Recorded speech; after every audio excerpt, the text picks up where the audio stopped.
while we're going through an inflection point, so we've moved from the era of cheap and free money to one where inflation has now picked up and interest rates are moving up, the Loomis macro team are certainly of the view that central banks will be very mindful of not over-tightening policy. The macro team don't think that central banks want to be in a position of having a situation where economic growth, which remains relatively good at the moment, is going to be thwarted, is going to be stopped. So macro team certainly the view that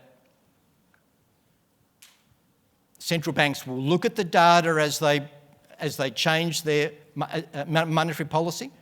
and they'll be looking at how that data is impacting the broader economy.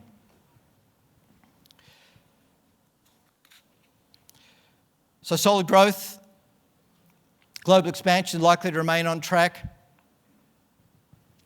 strong supply-demand situation, demand for goods and services remains very strong, and for businesses that have the ability to engage with their customers and be price makers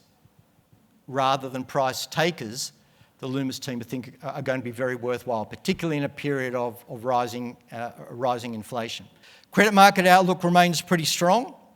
Loomis team think that there could be a number of credit upgrades across the range of this cycle, but again, very mindful that central banks will look at how the tightening that they'll be embarking on over the next 6, 12, 18 months is impacting upon the broader economy.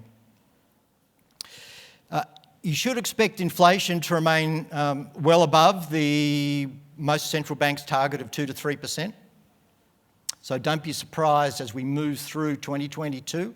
and that typical 2 to 3% band, inflation may well be higher than that.